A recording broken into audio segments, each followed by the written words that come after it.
Hey, congratulations on your new film, Ride. Thank you so much.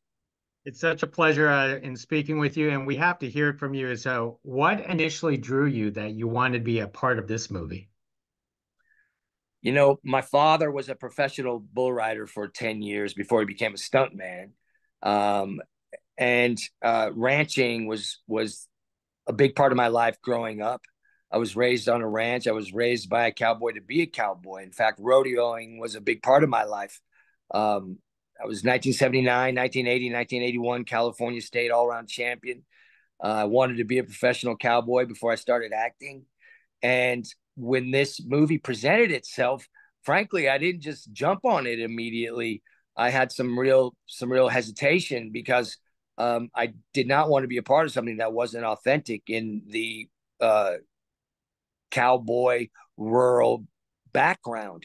And when you're raised on a ranch or you're raised as a cowboy, when you're watching a Western, whether it's contemporary or something that's older, you immediately can spot the flaws in the movie: who can ride, who can't ride, who's wearing their hat properly, who's not. And a lot of times, I think the the rural community and the cowboy community in particularly um, are exposed to a lot of fakes and a lot of pretenders when it comes to the cowboy way. So um, there there aren't a lot of opportunities for the rural community to have a movie that's really made for them, by them, about them. So uh, I was super excited to get involved, and I was also concerned because I didn't want to turn in a project that wasn't authentic and that wasn't embraced by the cowboy community.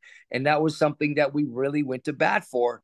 And when Jake Allen, our director, who also played my son and wrote it as well, those are three very large responsibilities. And generally, um, the relationship between a writer, a director, and an actor is needed by three different people. They rely on each other and they speak to each other. When one person is wearing all those hats, it can get convoluted and can be challenging. But when he started bringing in people like Forey J. Smith from Yellowstone fame, he plays Lloyd on Yellowstone. He's a professional cowboy. He rode bareback horses and rode bulls for years. Um, I knew we were on the right track. So that became very inspiring for me. And I started to trust the process a little bit. And it wasn't easy, to be honest with you, Gig. We went to bat a few times for wardrobe changes and the way that certain lines would be delivered, and you can tell when somebody knows how to saddle a horse and when somebody is doing it for the first time. So um, there were moments when we challenged our director, who met those challenges with open arms and really surprised me by not only holding his own ground but allowing us to have a voice in finding the authenticity of this little picture. Now for you, because you said you were raised on a ranch, does all this come back to you? Do these skills ever go away for you? Is it like riding a bicycle or riding a horse?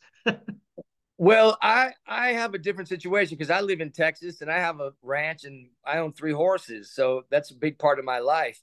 But um, I will say, to some degree, yes, that's true. When you're raised as a child with the responsibility of watering and feeding livestock and cleaning stalls, um, you know, in some ways, it makes life a lot easier. And and when I started acting, I had already been rodeoing for a few years. So I'm riding, 1,200-pound horses, roping 700-pound steers, going into meeting some to a meeting and talking to somebody like Steven Spielberg for a movie like E.T. For me, there was no pressure with that. Pressure was competing in a rodeo that cost $50 to enter when you had $5 in your pocket. Pressure wasn't going to the makeup trailer and hanging out and saying dialogue that had been written by somebody else for you. That to me was a lot of fun and easy. So I think I had a leg up growing up in the rural community and having those responsibilities as a kid. And of course, you don't forget that stuff. Um, there were certain things that did come up in the film that I hadn't done since I was a kid that was just like sense memory. And it was a bit like riding a bike, but it takes a moment to uh, reacquaint yourself with some of those aspects. Like I hadn't been on a bull for, 40 years. And there was a dream sequence where I'm climbing down in the chutes on a bull and getting ready to ride one.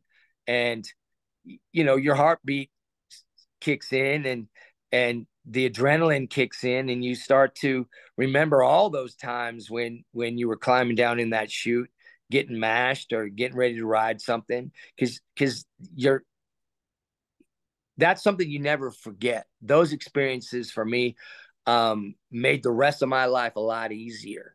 And I've always reflected back upon those experiences and thought, well, it ain't riding a 2,000-pound bull right now that wants to stomp the holy heck out of me. So, pretty much filling out my paperwork or doing taxes or paying bills or whatever that is a heck of a lot easier. So I was really grateful for the way that I was brought up, and even more grateful to be able to recall those experiences during a film like Ride.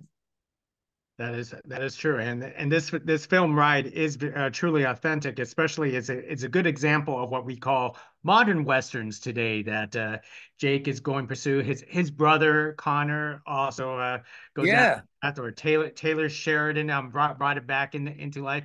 What do you suppose is the lure of modern westerns, and what elements you think modern westerns should have?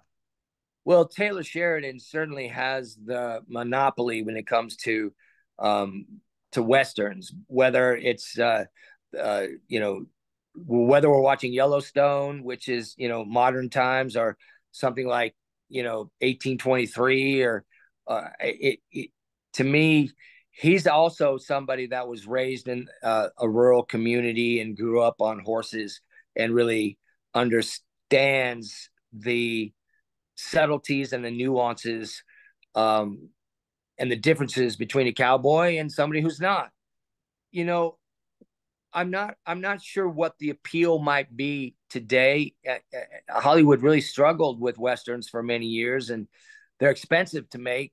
All that livestock and cowboying could be dangerous, and putting these actors on horses when they're running Mustangs or punching cows, and things can go wrong. So there's always photo doubles, but as an actor, you're always put in a situation. And I tell you what, I've been in movies where horses were involved, and some of the toughest guys in the world turn into pussycats real quick when they get on the back of a horse if they haven't been raised in that situation.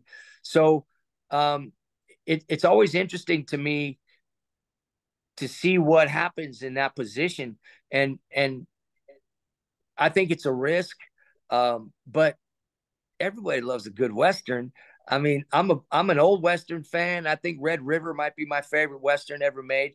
But Jeff Daniels was involved with something a few years back called Godless, which was an amazing Western, just directed by the gentleman that directed Queen's Gambit. He's a heck of a writer and a director, and his name slips my mind right now. But I think authenticity is the key, whether it's a contemporary Western or if it's a period piece. And I love a good period piece myself. And I learn from watching all these people and the work that they do. And I'm very grateful when I see something, especially a contemporary Western come across the screen, because they're rare and far and few between, and Hollywood doesn't pump a lot of them out. So to me, Taylor Sheridan's been a godsend. He's really shown that this this type of storytelling and the cowboy and rural culture can be successful and profitable. And I think that's why we're seeing this comeback now with so many westerns, and that's a big market. There's my wife and I just drove from Texas to Montana. I'm up here working on a film right now in Montana.